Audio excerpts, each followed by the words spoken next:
have a degree. It's just... But you'll be a business owner already. Like, you're already in it. So what else you can really do? It's all about, like you said, just try to gain as much knowledge in the business and maybe take courses that will help you better the business. I would say that's the best, honestly. Yeah. The descendant, okay, you're going to go to university for 4 years. Exactly. Go to university 4 years but it has to be a specific. Like specific thing. Yeah, let's say, okay, the business is this. Yes. Okay, I'll give you an example. Yeah. One of my clients has a catering business. Okay, yeah. Right? So you would try to like put them into, I don't know, something that would help that business out. Either, let's say, manager to manage people, or accountant, or lawyer if you need a lawyer, but something that would always help with the business itself. Right. Sales, right? And then somehow get them in to do that. And because I mean, listen, that's the one that's been feeding your family all this time, and it's a business that's been generating. Right. And now, what if your kids don't want to do that? Well, that's when it comes to that, then you have to figure out there. You don't want to take anybody's dream away too. If they want to do something else, what are you gonna say? No. You can't really say no. I guess you could say no. You could. I know guys in that situation right now. You'd be like, oh yeah? Yeah, those guys don't want to do the family business, but their parents have invested all this time, and it's $1 million business. So what do you do now? So you don't want to do this? I don't know, man. I don't know. That's the thing. I know guys in this situation right now. They're like, I don't want to do this, but my father has worked all these years to put me in the position to have this. So I guess I got to do it. Damn. Yeah, man. Well, here's the thing, though. If you don't, this is tough. It's tough, man. It's very tough. You were gonna say something? It's tough because this is what your parents or father, whatever, was providing food for you. So it's like a means of getting income and providing. Yeah. But he's too used to the lifestyle. He provided for him. He's on to shit. That's There's a lot of that too. There's a lot of those scenarios, man. Because in that scenario, there's a variable in that, because the guy that doesn't want to do it, he's not the fuck up. I probably told you the story. He's not the fuck up in the family. Okay. He's the one who's, even though he doesn't want it, it's not his dream, it's his father's dream. He's working in his father's dream, basically. He's a hard-working guy, so he'll do it, but he has a brother and a sister that work in the business also. And they're fuck-ups. They're drug addicts, gamblers, they fucking fuck up. So he's the only one that's steady on the ship. If anybody else takes over, the thing's a fucking garbage. It'll just fall apart. It'll fall apart. So he has to be there. You know what I mean? So he does it because he has to. He understands he wants to do something else. He really wants to do something else, not fuck around. But the other two siblings, they've been fucking around. They've been fucking around and fucking on the money and drugging, rehabbing, all this shit. But in the end, you know what's going to happen? This guy will probably reap the rewards, right? The heavy rewards, while those guys just get their little cut that they get in the beginning. Yeah. They'll probably burn right through it, and then that's it, right? And then he's going to be ahead. But the thing is, stress of running the business, not wanting to do what you want to do in life. And have to be watching over your brother and your sister, too. Because they're in there, too. So you have to be constantly watching that they don't fuck up, because they have fucked up. Damn. Yeah, that is a lot of stress on that one. And let me throw another fucking another thing into. He has issues still with his father, because his father worked so hard to build that business. Okay. And spent no time with him. So we never saw his father. So he has that inside of him, that resentment still, like, yo, you were, like, everything this guy did, hockey, any extracurricular, his mom did all that shit. And even when he told me this, his father said anytime he was with his father, it's what the father wanted to do. So his father always wanted to golf. So he's like, oh, you want to spend some time together today, son? Yeah, let's go to the golf course. So he didn't really want to spend time with him. He just like, I want to play golf, so I'll bring my son too. So he knows this. So he has that. It's fuck. That's a fucking shit. You have that resentment for your dad for not being there. His father built this thing for you, fed your family out to this thing, and you're kind of like you're the head of the shit now, because there's no trust in other than your siblings. You have to steady this thing. So I'm like, I definitely don't want. That's a lot, bro. That's a lot. It's a lot. Bro. Okay, but at that point in time, it's a lot of shit. But at that point in time, let's say, can you be like, you know what, Dad? I don't want to do this, so let's just sell the business. No? I don't think that's the case. It's been too long. It's not like just sell the business. You can sell it, and I'll be an advisor. Like, yeah, to be like, I guess you could do that. The dad will be an advisor. He'll help out a little bit. At least he'll be able to do what he wants to do in life, and he doesn't have to worry about, that I'm going to be stuck in this business for the rest of my life. Right? I guess so. But that's a hard decision that they would have to make as a family at that point in time. Right? Yeah, it's a big decision. And another thing too, that by the time that he's been hardworking too. This guy has actually garnered a lot of contracts. Like I told you, all that blue signage you see outside the BMOs, he does all that shit. All those big things, he has all of those contracts that he's got. So it's kind of like, okay, I don't really want to do this, but I've been here so long, I've guarded these relationships, these things. Now, what do I just say no to BMO? That's a lot of money that he's bringing in. Those are not small ass contracts. If only that, or like get a manager, or get a manager. Like you said, the selling, he'd be an advisor to it. Exactly. That I guess that you just check in one day a week. Exactly. You're still the face, because your clients want to know that you're still around, that you're still part of there. Yeah. Right? But you're not doing any of the work. Right. Like, the work is getting done. You're just going to meet with clients. Let's say, hey, what's up? How's it going? Did you get what you needed? Everything good? Okay, good, cool. You want to sign a contract? Okay, I'll send so-and-so. They'll do the work for you. You just have meetings. That's it. That dude would just have meetings. Right? But it's easier said than done, I guess. Right. There you go. Yeah, man, business is hard, man. Especially now with this pandemic. It, now people are gonna have to work way harder. But here's the thing, though. You work hard. Will this happen again? Will this be a thing where now do I have to worry that another pandemic or another closure is gonna happen, and do I have to prep for that? Is there insurance for that now? For businesses. Yeah, no. Crazy. Welcome to the pre-roll. We're just here live, talking a little bit of something before we start the rundown of the podcast. But yeah, man, today's wine, Pinot Noir. We're not gonna tell you which one because we're not getting paid yet. So.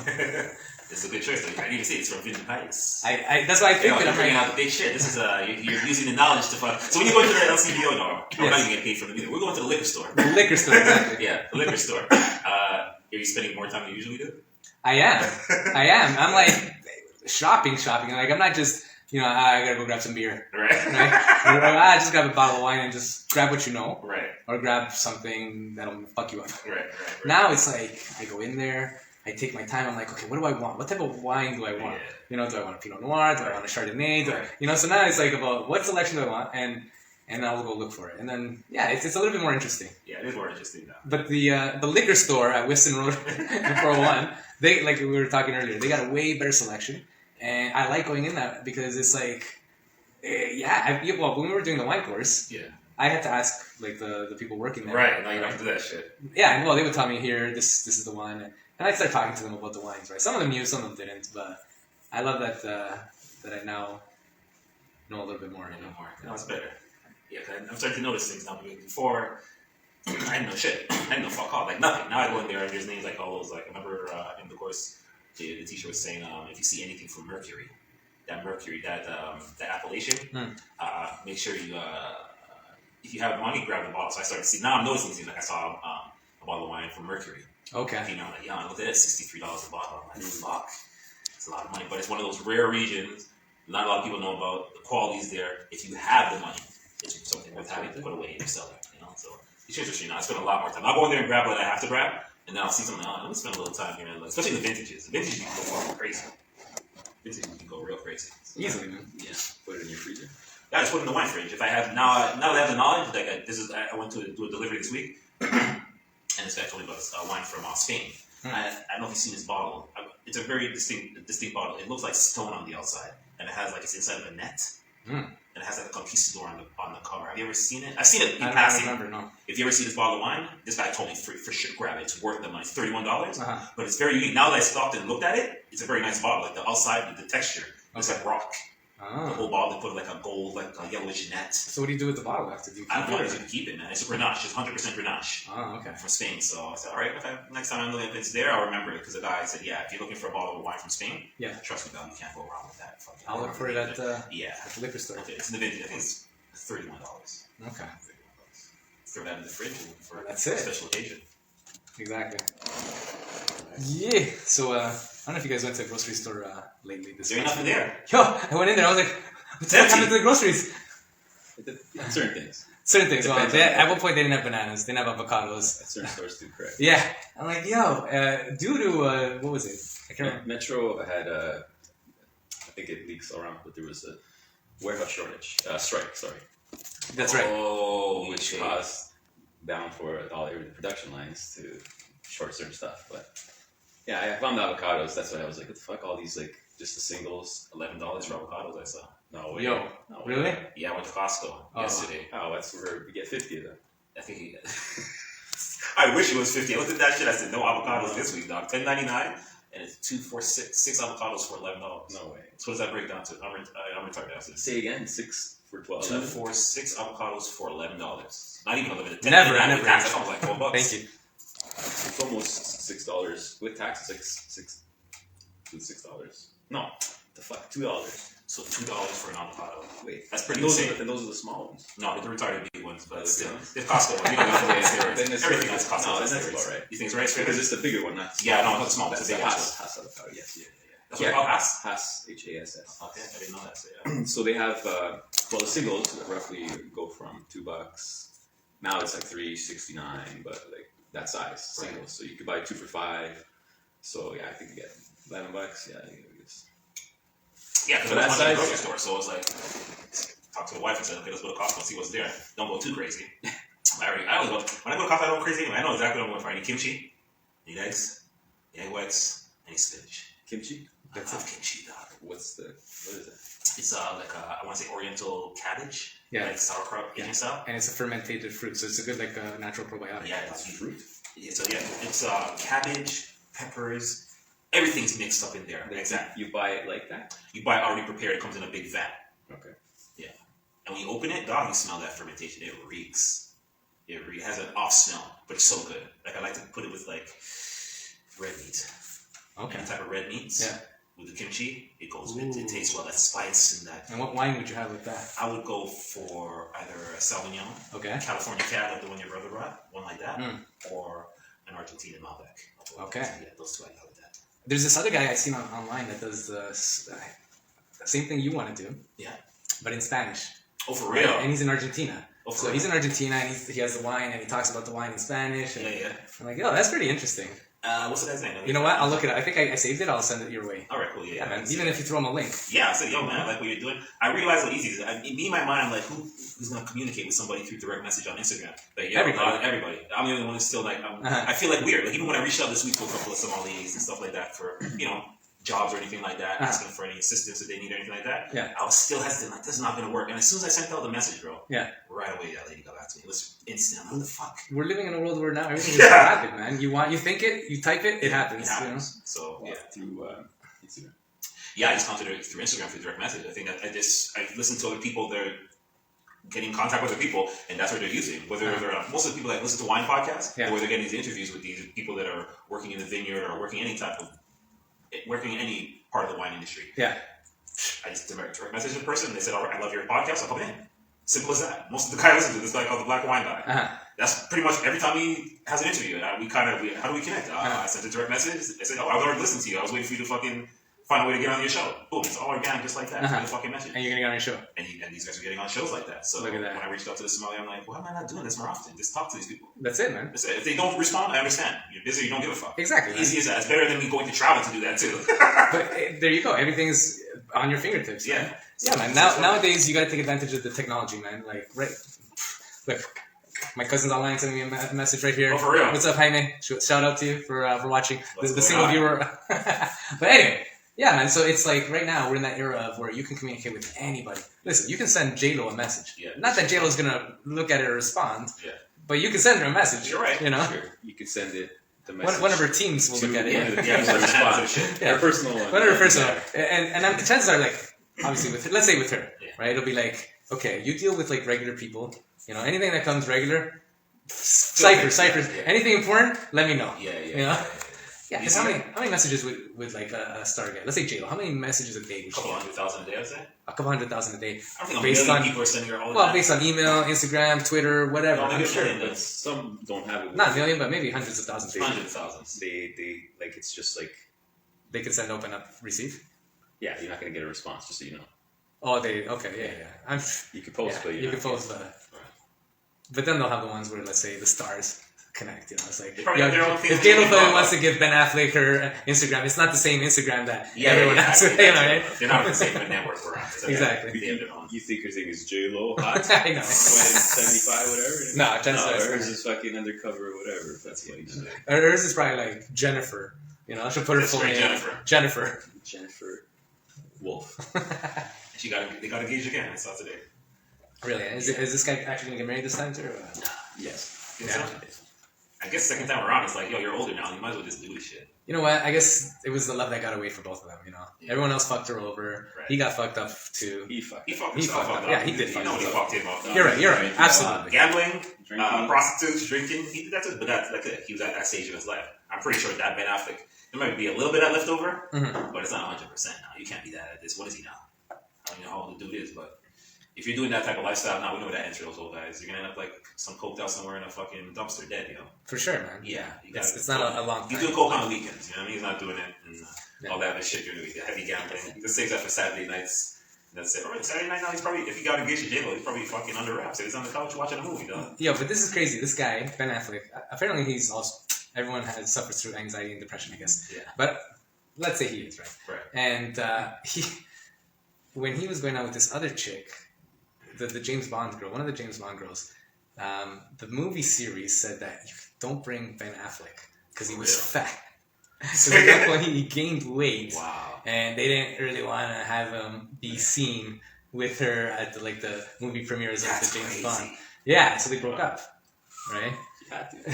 Yeah, that's what the team is saying. And this was in between like the Batmans when he was doing Batman. Like he got fit, he got fat, he got fit, he got fat. He was fucking that fluctuated. Yeah, he fluctuated. Yeah. You know. But and now I guess J-Lo's fucking putting him on the program and be like, yo, this is what you eat. He's not putting him on the program. He knows. Yeah, he knows. He knows. Don't fuck around. Don't fuck around because you'll lose her. And it's true, like. J-Lo don't really need nobody, so you can lose Exactly. very easily. It's not like J-Lo's like, oh my god, I need you. J-Lo's like, yeah. She's like, she's not gonna take your bullshit. That's pretty much She doesn't have to. No, she doesn't have to. I mean, good for her. her. Fucked up, dog, I'm out. Just like A-Rod fucked up. Just like A-Rod fucked up? A-Rod had the in, and he fucked up, dog. Dude, you fucked. How do you fuck up that? How do you fuck that up? That was sabotage. He couldn't keep up with it. Is that what it is? You don't think so? I feel that way too. I 100% he couldn't keep up with her, bro. No. He couldn't. So he just kind of like, I'm gonna go back to my ex. It's comfortable. Yeah, okay, can you imagine J-Lo fucking around in bed? Like, come on, she'd ride your fucking... Well, was it one of the... I'm just thinking that, but... You know what it is, dog. Yeah, well, she's high energy. She's high energy. She jumped around on stage. Yeah, bro, you know you're gonna get And you were saying it one time where they went out and then the next day he was all fucked up. A-Rod went to his concert when she turned, I don't know what, and he was all excited. He was like a kid front row jumping out, Next day, he couldn't get out of bed. And she was like, I'm just going to work out. Once you see that, he's like, no, I can't keep up with this shit. I'm like, okay, that's one. So you can't keep up with that? And you're an ex-baseball player. Exactly. That's what he thought. His ego got it because he thought, I'm an athlete. Yeah. I gotta be looking over the film. Nah, dog, different type of energy. Maybe just lifting weights. That's crazy. But not the cardio guy. Yeah, these, well, that's the thing tee. I'm sure they work out like crazy, but is there nutrition on peak baseball players? I don't know. Yes? Yeah. Not all of them, though. No, he still had a choice. Yeah. But you know who's another baseball player, an older guy from back in the day that I'll never forget? Tommy Lasorda. I don't know if you remember Tommy Lasorda. Yeah. This guy, all of a sudden, like, you see him as an older guy, and he's like a belly, like, out to here, like, huge, like, man. You're like, yo, you were an athlete. No, he's a manager. Yeah, but he was an athlete at one point, too. No, wasn't he a player? Yeah, but when you start seeing him, he was manager. I know, but I mean, like, like that belly's huge. But he has the knowledge. Yeah, they didn't have those commercials. You don't need the belly doesn't take away the knowledge. No, I know. But you know what tends to happen is this: that you are a baseball player, you're an athlete, you're working out all the time, you're eating like you're eating. Yeah. You stop playing baseball, but you don't stop eating the way you stop eating. And it's not even that too. You're 100% right with that point. But I listen to some other former athletes now, retired athletes. Yeah. These guys have been on such a restricted diet, clean their whole life. Yeah. Okay. So when they retire, I was like, yo, I want to go out and eat this thing that I haven't eaten for 15 fucking years. Or they want to taste these things, and that's where they get fucked because they're not in training anymore. The metabolism's not effective. They're not burning those calories, and now they're indulging in things they've never eaten before: donuts, candies, fried chicken, and these things that they would never, ever, ever eat while they're in season. So a lot of athletes get fucked like that too. It's like they've been restricted their whole lives. Like, yo, dog, I'm retired. I put in my time. I just want to get up and have a coffee and a muffin. They want to do that. I don't know why you want to do that, but they never had the opportunity to live that lifestyle. So then they started dabbling in it. So you see a lot of fucking former athletes, you see them like, yo, not so much the newly retired ones. No, our generation ones, like I see these guys, they're not too crazy. They don't get out of whack. When you see them get kind of out of whack, they bring it in real quick. But I'm talking the guys are older, like 10 years, the passing rate, all those guys are fucked. You see NFL, especially NFL dudes. You look at them like, yo, I remember this motherfucker's playing wide receiver. This guy could be defensive end now. These guys are not. They're like, yo, what am I gonna do? I fucked all the chicks. I've done all the shit. I have a woman now. I'm a fat man. I just want to eat. I want the coffee and a muffin, dog. What's on the table at the ESPN headquarters? The muffin table, all that shit they got. They want that shit now. The worst part about that is these guys are like injuries now, so they can't work out like they used to as well. That too. Their body's fucked up. Their whole body's messed up. Hip replacements and all those shit. I don't even know how that goes, but I see they put a type of hip replacement. They're not too good anymore. This is what Deion Sanders, you guys know. Oh, I saw that, bro. Deion Sanders had chronic. He had turf toe is. Okay, yeah. Where your foot gets locked or it's like jammed and anyway. So he always had foot issues. He had this is after retired. He had multiple surgeries to try to get it fixed. Nothing would happen. They had to amputate his big toe and then the one next to it or something. Yeah. Because whatever was working with chronic pain he was feeling wasn't going away. Yeah. So. Damn. And all this is documented. He has his own thing. He was like, it's all documented. So how he's on a scooter apparently, like the one time, like the 1 foot scooter, like what's wrong with this guy? Nothing on the foot. But the emotional, imagine losing, like, I mean, thinking about losing a hand, or even a couple toes. You're like, did you watch it? Doc, when that moment happened? No, I just, I read the article. I'm like, I can't watch this. I watched it, dude. It was crazy. It was tough. I watched, cause I just put on YouTube one night, like in segments, 12-minute blocks. So what happened was, it was because of the turf toe, but what happened over time, not correcting the problem properly, you had 3 blood clots in the one leg. So when they did the surgery to remove the blood clots, to deal with the problems with the turf toe, the fucking thing started to bloom. That was one of the reactions. Like they told them, if we remove the blood clots, everything's 100%, there's no problem. But if something goes wrong, your leg will balloon and we'll have to relieve the pressure somehow. And then, so that's what they did. It went in and there was a reaction. The leg started to swell up like a fucking balloon. They had to cut it and they had to take pretty much everything out. So what they did, they had to skin graft. So when you see the leg now, it looks like a skeleton, but with skin on it. Oh. That's what he has, his left leg, bro. It was so sad. Even the leg, like up to the knee. So all you're seeing is like that skeleton. Yeah, you know what I'm talking about, right? Yeah, it's and then after the fact, it wasn't healing properly after the surgery.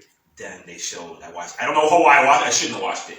But they were removing the toes, and he's looking at his foot as they're removing the toes, and his wife is beside him too, and he's trying so hard not to cry, dog.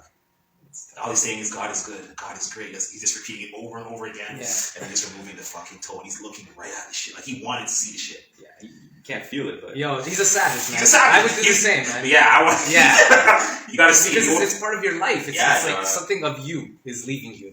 Well, never the same again. You'll never be the same. You can't do everything you used to do. That's right. So like I said, now he's on the scooter, and he was coaching at that college. Just everything happened. He got the job at the college.